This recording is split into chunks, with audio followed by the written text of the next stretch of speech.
तारे जो चंदना मुझको तारो प्रभु तारे जो वंदना वंदना वंदना वंदना वंदना वंदना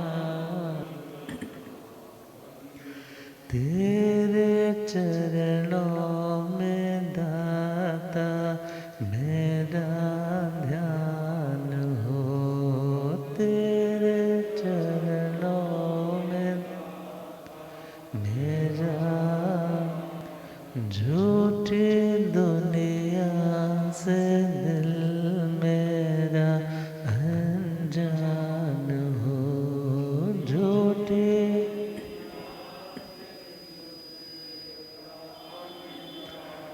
चाहे सुख में रहूं चाहे दुख में रहूं, चाहे सुख में चाहे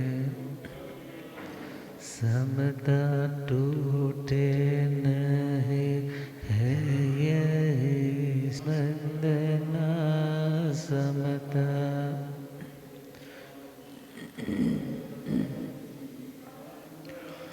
वंदना वंदना वंदना वंदना वंदना वंदना।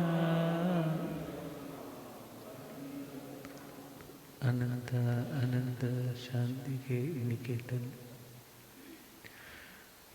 शासनपति श्रमण भगवान महावीर स्वामी के पावन चरणारविंदों में हार्दिक अभिनंदन नमः। मेरे अंधेरे जीवन को रोशनी प्रदान करने वाले परम उपकारी आगम ज्ञान के भंडार आगम ज्ञाता आगम पुरुष जिन शास्त्ररत्न हिमाचल केसरी उपाध्याय भगवंत श्रद्धेय गुरु श्री जितेंद्र मुनि जी महाराज साहब के पावन चरण कमलों में हार्दिक भावना वंदन नमः। पाठ पर विराजमान तपस्वी रतन श्री प्रभु मुनि जी महाराज साहब के चरणों में वंदन। धर्म सभा में उपस्थित धर्मानुरागियों, सुशीलवती माताओं एवं बहनों, असीम पुण्योदय से भाग्योदय से आप सबको संतों का समागम और वितरण वाणी श्रवण करने का सुअवसर प्राप्त हो रहा है। श्रवण कर रहे हैं प्रभु महावीर गाथा और भगवान के कुशिष्य गौशालक के आगामी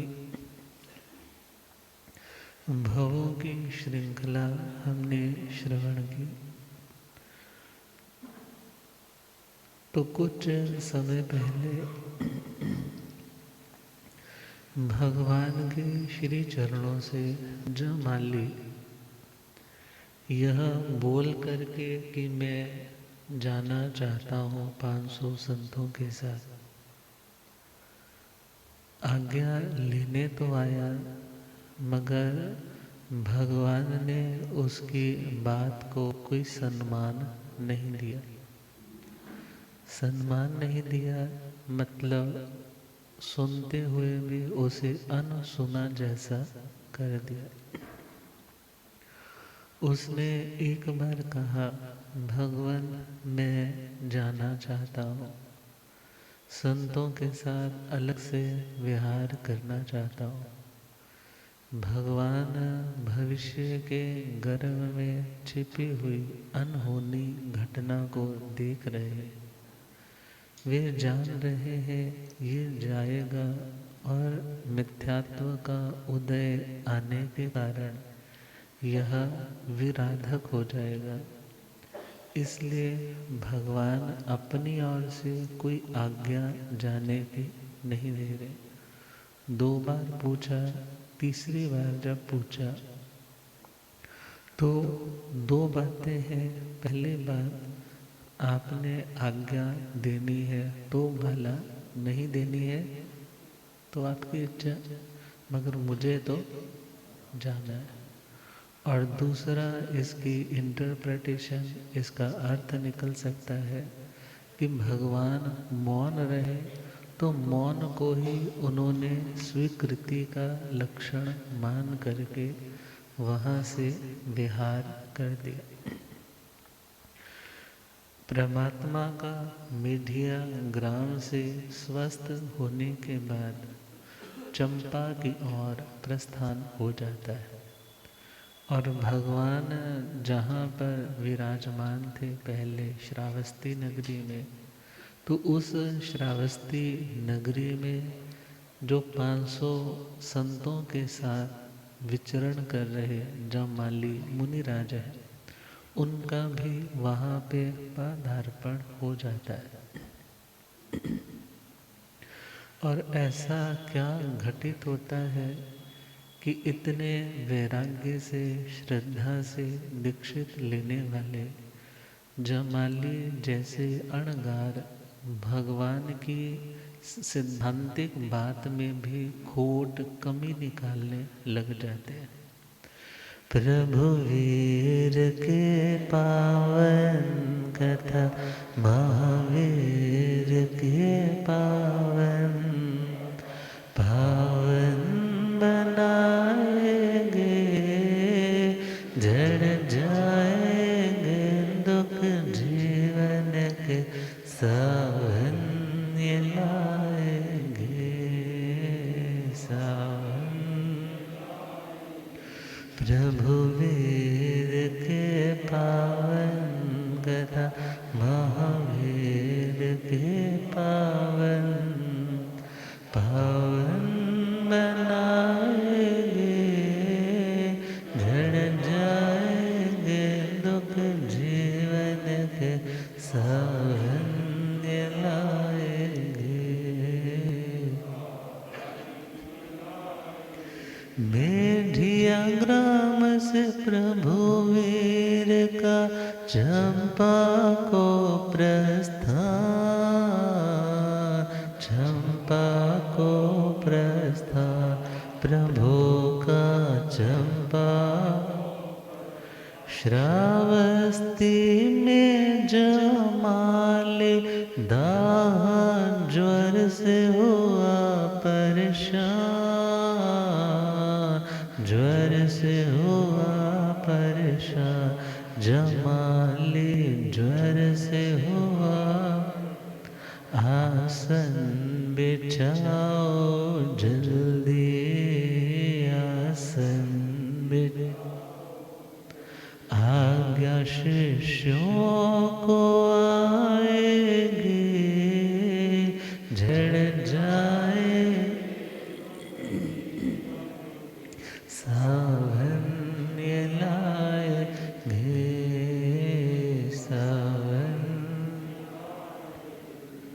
मिथिया ग्राम से परमात्मा प्रस्थित हो चुके हैं और श्रावस्ती नगरी के अंदर जमाली मुनिराज, जिन्होंने बहुत वैराग्य के साथ परमात्मा महावीर के चरणों में दीक्षा ग्रहण की, रिश्ते से ये भगवान के जामाता मीन्स जमाई राजा लगते। प्रिय दर्शना भगवान की बेटी है और सुदर्शना भगवान की भगिनी है, बहन है। तो उस टाइम का कल्चर कि इस तरीके से भाई बहन के बच्चों में भी शादी ब्याह हो जाते थे। भगवान की बेटी की शादी कहाँ हुई? बहन के बेटे के घर।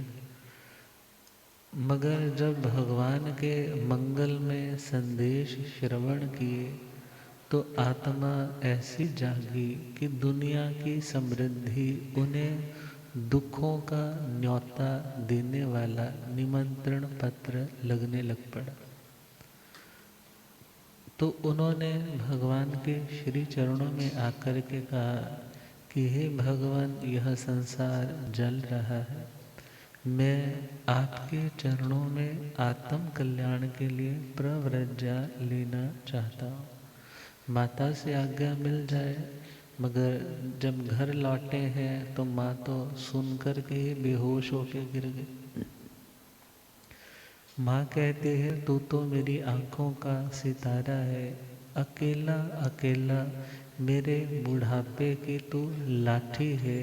तुझे देखकर मेरा दिन चढ़ता है, तुझे देख कर के मेरी सुनहरी रात होती है। तेरा सौम्य चेहरा जब मेरे सामने नहीं होगा तो मेरा मुख उदास हो जाएगा, मेरा हृदय विलाप करेगा।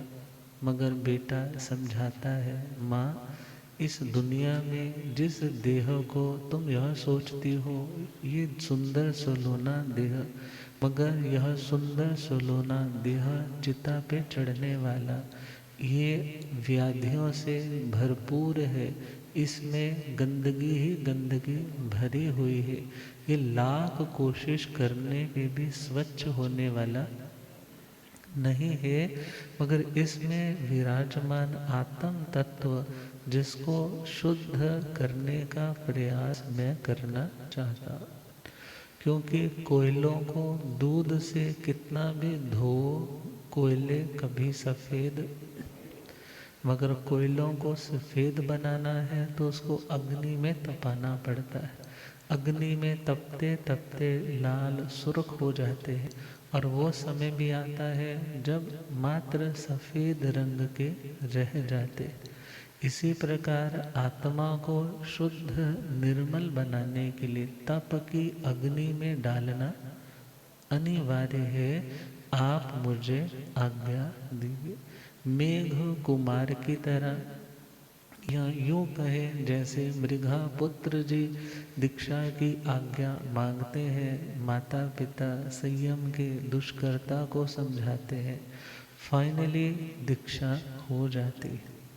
और दीक्षा लेकर के स्वाध्याय 11 अंगों का अध्ययन इत्यादि भी हुआ।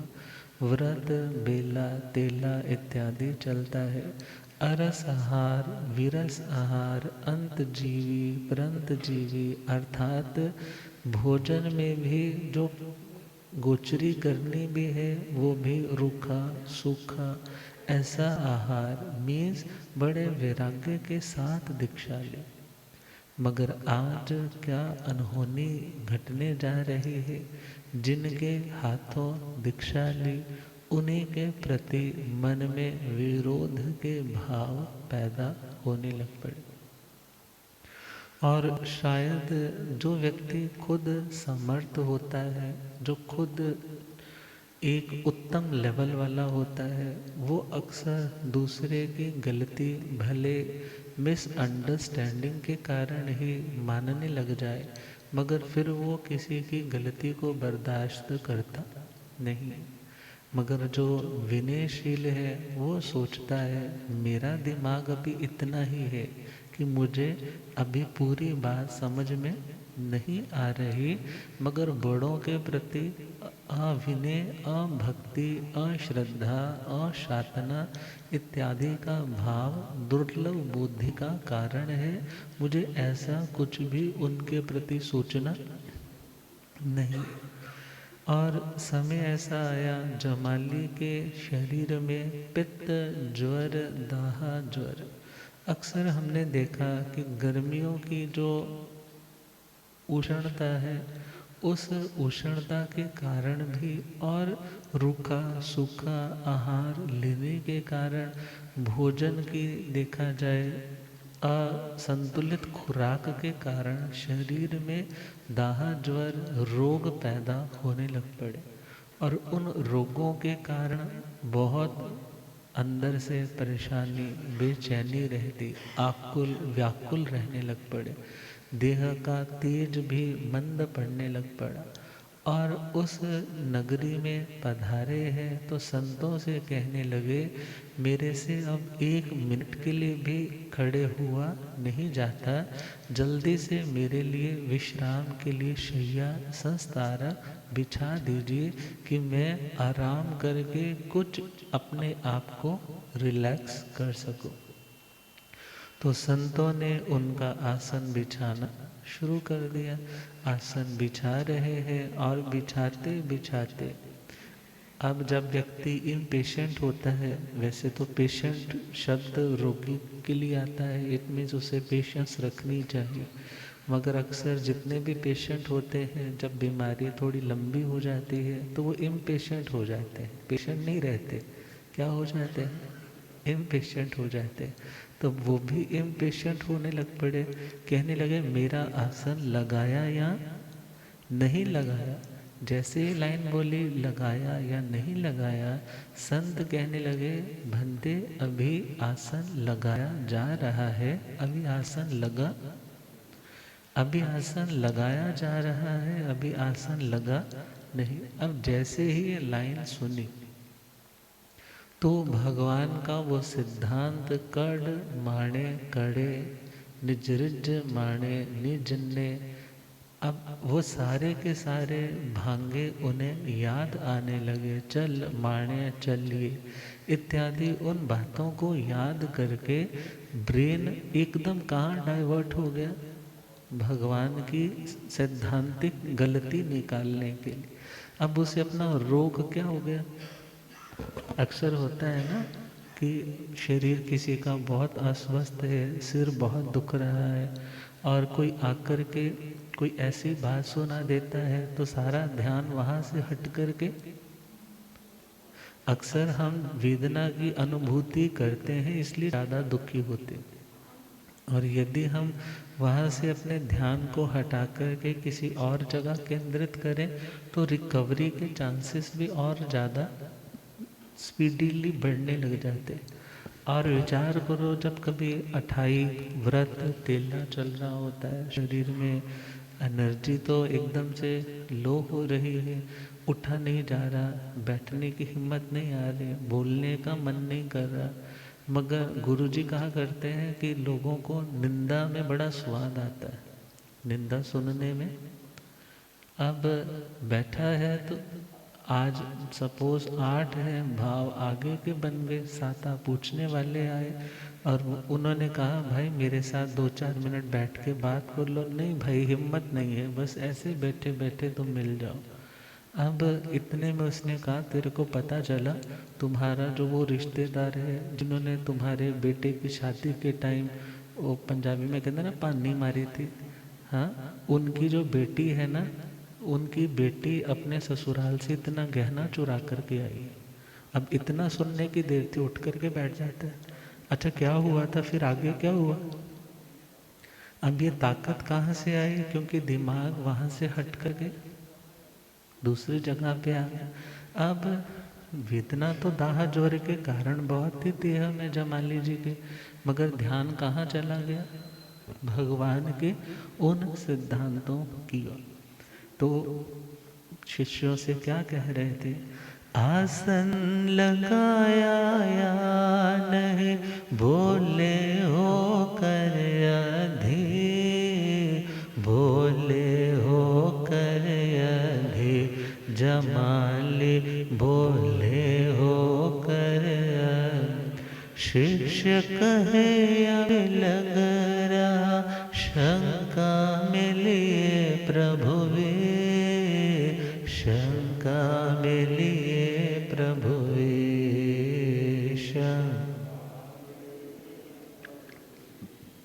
क्यों लिए, क्योंकि भगवान कहते हैं जो कार्य जितने हिस्सों में हो गया उसे हुआ हुआ कहना, मीन्स जिस कार्य को आपने जितने अंशों में कर लिया उसको क्या कहना, ये हो गया। मगर इधर जमाली क्या देख रहा है, मैंने कहा आसन लगाओ आसन बिछाओ, मैंने पूछा आसन बिछ गया, वो क्या बोले अभी आसन यदि ऐसा होता कि जितना बिछा दिया उसको बिछा हुआ कहते तो ये क्या बोलते, बिछ गया। मगर इन्होंने क्या बोला, भी आसन बिछाया जाए। कृत को किया कहते प्रभु की बात न भाएगी, झड़ जाएंगे दुख जीवन के सावन ये लाएंगे सावन। संतों को बुला करके कहने लगे, एकदम से सब काम छोड़ करके मेरे पास आ जाओ। भगवान महावीर स्वामी सिद्धांत देते हैं कि कड़ मारे कड़े, जो कार्य किया जा रहा है उसको कहना ये कर दिया। तो तुम ही बताओ ना, तुम तो अभी आसन क्या कर रहे हो, बिछा रहे हो, ये क्रिया की जा रही। मैंने पूछा आसन कर दिया तो तुमने क्या आंसर किया, अभी बिछाया जा रहा है, अभी बिछा नहीं है। इसका मतलब हुआ भगवान का सिद्धांत गलत है। भगवान में भी कमी निकालने लग पड़े। भगवान का सिद्धांत गलत है। मगर भगवान किसी भी सिद्धांत का यदि वर्णन करते हैं तो भगवान का कोई भी सिद्धांत है वो अलग अलग अपेक्षाओं से है। अलग अलग अपेक्षा मतलब अलग अलग एंगल से देखें, अलग अलग डायमेंशन से देखें तो उसका अर्थ अलग अलग मिल जाएगा। तो कुछ संतों ने कहा जो जमाली आप कह रहे हैं वो ठीक नहीं है, क्योंकि भगवान का सिद्धांत है जो कार्य जितने अंशों में हो गया उस कार्य को उतने अंशों की पूर्णता के कारण कहा जाता है इतना काम हो गया। जैसे मान लो आप में से कोई व्यक्ति अब सुंदर नगर से निकला है कि मुझे सिविल लाइन स्थानक तक जाना है। अब घर में उसने अपना समय का बैग उठाया कि गुरु महाराज वहाँ विराजमान है, आज कथा वहाँ सुनने जाना है। अब उसने बैग तैयार किया, अपनी गाड़ी में रखा, गाड़ी से अभी वो चौक तक नहीं पहुँचा, कोई आस पड़ोस वाला आ गया, उसने पूछा जी जैन साहब कहाँ है। जैन साहब तो सिविल लाइन गए। कहाँ गए, सिविल लाइन गए। अभी सिविल लाइन पहुँचे, हो सकता है अभी वो गैराज में अपनी गाड़ी निकाल रहे हो, मगर क्या बोलना, कहाँ गए हैं, सिविल।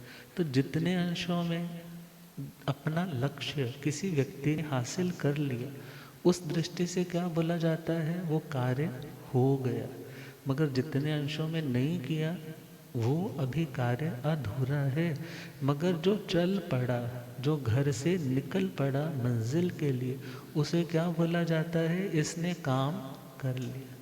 अब भगवान की उस सैद्धांतिक बात को, फिलॉसफी को कुछ संतों ने समझाया, हे जमाली आप सही परूपणा नहीं कर रहे। वो कहने लगे तुम गलत सोच रहे हो, तुम भगवान की साइड ले रहे हो। मेरे भगवान भले ससुर हैं संसारिक दृष्टि से, मगर मैं गलत चीज़ को बर्दाश्त नहीं करता। अब ऐसा ही होता है ना, जब दिमाग में जब मिसअंडरस्टैंडिंग आती है, अब मन में ऐसा आ गया कि भगवान का सिद्धांत गलत है, तो कुछ ने तो जमाली का समर्थन किया कि प्रैक्टिकली तो आपकी बात ठीक लग रही है, और कुछ ने कहा कि तुमने भगवान की बात को समझा ही नहीं, हम समझ पा रहे हैं इसलिए हम अब तुम्हारे साथ रहेंगे। नहीं, हम कहाँ जाएंगे, भगवान के श्री चरणों में वापस जाएंगे, अपनी आलोचना अपनी निंदना करेंगे, प्रायश्चित ग्रहण करेंगे कि आपकी बिना आज्ञा के हम निकल गए, अब हमें अपनी चरण शरण में स्थान दीजिए। मगर कुछ संत उनके साथ ही विचरण करते। अब जहाँ भी जाते हैं तो प्रवचन का जो मुख्य विषय है वो वही रहता है। कौन सा, कि जो भगवान कहते हैं वो गलत है, भगवान की बात में दोष निकालकर अपनी बात को समझाते। क्यों, क्योंकि संघ से अलग होना इतना आसान नहीं होता। मगर जब साधु सतिया जी महाराज किसी संघ से अलग होते हैं तो उसके पीछे कुछ कारण तो रहते होंगे। मगर अब जहाँ भी जाएंगे तो लोग एक ही प्रश्न पूछते हैं, महाराज जी तुसी अपना संग क्यों छड्या, आप क्यों छोड़ करके अलग हो गए। तो उनको हर बार अपने प्रवचन में, टॉपिक में विषय बना करके वही बात समझानी पड़ती। मीन्स उसी उथल पुथल में, वही खींचा तन्नी में प्रवचन का समय निकल जाता है, मगर जो बातें बतानी चाहिए, जो ज्ञान ध्यान सिखाना चाहिए सत्संग में, वो सिखाया नहीं जाता। अब जमाली की भी वही हालत, जहाँ भी जाना भगवान की सिद्धांत में दोष बताना और खुद के सिद्धांत को प्रैक्टिकली समझाने की कोशिश करना। कुछ को बातें रास आती होंगी और कुछ को बातें समझ में नहीं आती होंगी। कुछ ने किया समर्थन, कुछ प्रभु वीर शरण जाते, वीर शरण जाते, कुछ वीर शरण। जमाली आया चंपा करने प्रभु से कुछ बातें, प्रभु से कुछ बातें, हाँ करने प्रभु से। गौतम जी के दो प्रश्नों से, गौतम जी के दो प्रश्नों, खामोशी आएगी, झड़ जाएंगे दुख जीवन के, सावन ये लाएंगे सावन। बोला प्रभु से शिष्य आप से, जो अलग विचरे, जो अलग विचरे, जो अलग रहते वो अल्पज्ञ, न केवल ज्ञान को धरे, न केवल ज्ञान। मैं बन के केवली आया, मैं बन के केवली, बात उसकी न भाएगी, झड़ जाएंगे दुख जीवन के, सावन लाएंगे सावन। जब बच्चे अपने आप को ज़्यादा होशियार समझने लग जाते हैं ना, तो फिर मम्मी पापा के भी क्या निकालने लग जाते हैं, गलतियाँ निकालने लग। तो आज उसे लग रहा है कि मैं तो ज़्यादा इंटेलिजेंट हूँ, मेरे पास तो ज़्यादा ज्ञान है। अरे मैंने तो किसकी गलती निकाल दी, भगवान की गलती। भगवान की गलती कौन निकालेगा, जो भगवान से ज़्यादा ज्ञानी होगा। तो आकर के प्रभु से कहने लगा, हे भगवान, आपके कितने शिष्य जो आपके पास रहते हैं या आपको छोड़ आज्ञा लेकर के विचरण करते हैं, मगर जब वो आपके पास लौटते हैं तो छदमस्त के छदमस्त ही रहते। कैसे रहते? छदमस्त के छदमस्त। छदम बोलते हैं आवरण को। छदम किसे बोलते हैं? आवरण। आवरण का मतलब पर्दा। मीन्स उनके ज्ञान पे पर्दा पड़ा ही रहता है, वो केवल ज्ञानी नहीं हो पाते। मगर देखो, मैं आपसे अलग विचरण करने गया तो मैं छदमस्त ही नहीं रहा, बल्कि मैं अब लौटा हूँ तो केवल ज्ञानी होकर के लौटा हूँ। क्या होकर के लौटा हूँ? मुझे अब केवल ज्ञान, केवल दर्शन उत्पन्न हो गया है।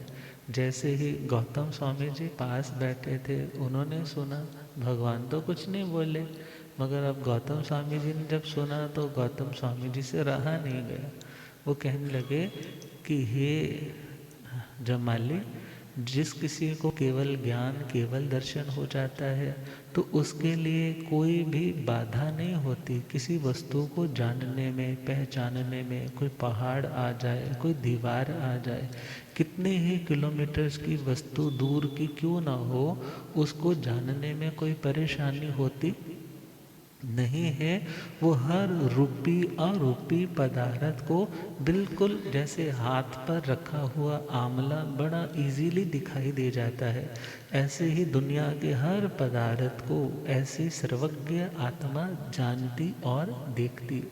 यदि आप सर्वज्ञ हो गए हैं तो कंग्रेचुलेशंस, बहुत खुशी की बात है, आपको केवल ज्ञान हो गया है।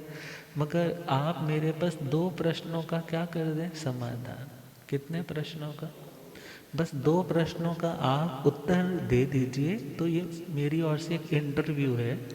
यदि आप इंटरव्यू क्लियर कर जाते हैं, मैं समझूंगा आपको केवल ज्ञान केवल दर्शन हो चुका है।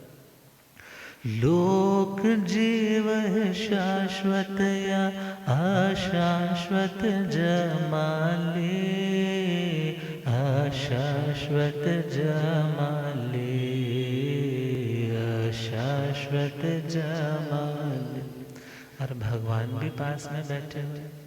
तो भगवान पहले तो कुछ नहीं बोले, मगर जब ये प्रश्न गौतम स्वामी जी ने रखा तो जमाली का एक बार तो दिमाग चकरा गया। सोचने लगा यदि मैंने ऐसे कहा तो ये ऐसे आंसर कर देंगे, यदि मैंने ऐसे कहा तो ये नए निक्षेप की भाषा में बोलेंगे, तो मैं इनको तो कोई आंसर क्लियरली दे ही नहीं पाऊंगा। तो वह चुपचाप मौन होकर के खड़ा हो गया। जब मौन होकर के खड़ा हुआ तो भगवान महावीर स्वामी बोल फरमाने लगे कि हे जमाली, मेरे कितने शिष्य जो भगवान की वाणी, वीतराग वाणी को सुनते हैं, जानते हैं, मैं जैसा देखता जानता हूँ वो लोग उसी प्रकार समझाने में समर्थ है। मैं जैसे किसी प्रश्न का उत्तर देता हूँ, वे लोग भी उन प्रश्नों के उत्तर उसी प्रकार देने में समर्थ है। अर्थात मैंने गौतम जी ने जो आपसे 2 प्रश्न पूछे, इन प्रश्नों का समाधान पास रहने वाले छोटे छोटे संत भी तुम्हें देने में समर्थ हैं। बट दे नेवर से कि हम केवली हो गए। वो ऐसा कभी भी नहीं कहते कि हम क्या हो चुके हैं, केवली, केवल ज्ञान केवल दर्शन के धारक हो चुके हैं। अर्थात हे जमाली, अभी आपको केवल ज्ञान पैदा हुआ। लोक जीव है शाश्वत या अशाश्वत जमाले, अशाश्वत। प्रभु बोले मेरे कितने शिष्य भर सकते स्थान खाली, भर सकते स्थान खाली। क्योंकि फीलिंग्स में ब्लैंक्स आती थी ना कि इस प्रश्न का आंसर इसमें भरे, तो भगवान भी कह रहे प्रभु बोले मेरे कितने शिष्य भर सकते स्थान खाली, भर सकते स्थान खाली, जमा ले सकते स्थान। झूठे केवली बनने, झूठे केवली नाओ ने चाह भी आएंगे, झड़ जाएंगे दुख जीवन के सावन ये लाएंगे, सावन। तो भगवान कहने लगे हे जमाली, मेरा कोई भी शिष्य जिसे अभी केवल ज्ञान पैदा नहीं हुआ, वो व्यर्थ में खुद को केवली सिद्ध करने की कोशिश करता नहीं। और मैंने तो नहीं, बल्कि गौतम जी ने जो 2 प्रश्न पूछे कि लोक शाश्वत है या अशाश्वत है, जीव शाश्वत है या अशाश्वत है, इनका तो बहुत सिंपल सा आंसर है कि ये लोक शाश्वत भी है और अशाश्वत भी है, जीव शाश्वत भी है और अशाश्वत भी है। लोक का मतलब जिसमें धर्मास्तिकाय अधर्मास्तिकाय, इन 2 द्रव्यों के कारण जीव की और पुद्गल की गति होती है, स्थिति होती है। अर्थात जहाँ पर पुद्गल और पुद्गल सिंपल समझे, लिविंग और नॉन लिविंग। जीव मतलब लिविंग और पुद्गल मतलब नॉन लिविंग चीज़ें, जहाँ पे मूव भी करती हैं, जहाँ दिखती हैं, दिखाई देती हैं, उसका नाम लोक। तो ये लोक द्रव्य की दृष्टि से शाश्वत है, पर्याय की दृष्टि से अशाश्वत है। द्रव्य की दृष्टि से मीन्स ये कब नहीं था, पहले भी था, आज भी है और आगे भी रहेगा। इस दृष्टि से ये शाश्वत है, ये एवर लास्टिंग है, ये हमेशा रहने वाला है। और अशाश्वत किसकी दृष्टि से है? अवस्थाओं की दृष्टि से, पर्यायों की दृष्टि से। जैसे आप अपने इस लुधियाना को ही लो ना, तो ये लुधियाना कब से है? हाँ, इस पूरे यदि हम देखें आकाश में, लुधियाना का स्पेस तो वहीं पर है ना जहाँ पहले लाख साल पहले, करोड़ साल पहले था। मगर 50-100 साल पहले देखें तो इतनी सारी बिल्डिंग्स यहाँ पे, मगर उससे पहले चले जाएं तो पता नहीं क्या कुछ होगा। जहाँ आज समुद्र दिखाई देते हैं वहीं कभी मरुस्थल हो जाते हैं, रेगिस्तान बन जाते हैं। जहाँ आज रेगिस्तान दिखाई देते हैं वहीं पे समुद्र बन जाते हैं। जहाँ आज इतना बड़ा मेला दिखाई देता है वहीं आने वाले टाइम में शमशानों की तरह वो बिल्कुल सुनसान स्थान हो जाते हैं। उन अवस्थाओं की दृष्टि से ये लोक कैसा है? अशाश्वत है। जो जीव आज नरक में है वो सदा नरक में थोड़ा ही है। नरक का आयुष्य पूर्ण करके या मनुष्य बन जाएगा या त्रियंच में चला जाएगा। देवी देवताओं के स्थान भी शाश्वत नहीं है। जो आज देव है कल को आने वाले टाइम में वो त्रियंच या मनुष्य बन जाएगा। अर्थात ये स्थान शाश्वत। तो उस दृष्टि से, पर्यायों की दृष्टि से ये लोक अनंत पर्यायों वाला होने के कारण अशाश्वत। ऐसे ही जीव की बात, जीव भी द्रव्य की दृष्टि से, चेतना की दृष्टि से कैसा है? शाश्वत है। मगर इसके ऊपर आने वाली पर्यायें, जैसे हम सिंपल एक वैभाविक पर्याय को देखें तो हमारा क्रोध, मान, माया, लोभ इत्यादि भी सेम हमेशा एक जैसा थोड़े रहता है। उसमें भी क्या आता रहता है? फ्लक्चुएशन। ऐसे ही आत्मा की अनंत पर्याय, वो गुरुदेव, हो रब मेरा सतगुरु बन के आया मैनू।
हो रब मेरे सतगुरु बन के आया मैनू। भूलिया गंग्याता आगम पुरुष जिन शास्त्र तन हिमाचल के श्री उपाध्याय भगवंत श्रद्धे गुरुदेव श्री जितेंद्र मुनि जी। तो जो षड द्रव्यात्मक लोक है वो द्रव्य की दृष्टि से शाश्वत, पर्याय की दृष्टि से अशाश्वत। ऐसे ही असंख्यात प्रदेशी जो उपयोग धर्म वाला चेतन द्रव्य है, आत्मा है, ज्ञान और दर्शन, ये दो उपयोग इसके शाश्वत उपयोग है। मगर इनमें भी चेंज आता रहता है। सिद्ध अवस्था में भी आत्मा के ये भाव बदलते रहते हैं। ज्ञान से दर्शन में, दर्शन से ज्ञान में उस स्वाभाविक परिणति के कारण आत्मा में जो चेंज आ रहा है तो उस दृष्टि से अशाश्वत है। जीव कैसा है? अशाश्वत है। और जो कर्म के कारण आत्मा में चेंज आता है उसके कारण भी आत्मा कैसा है? अशाश्वत।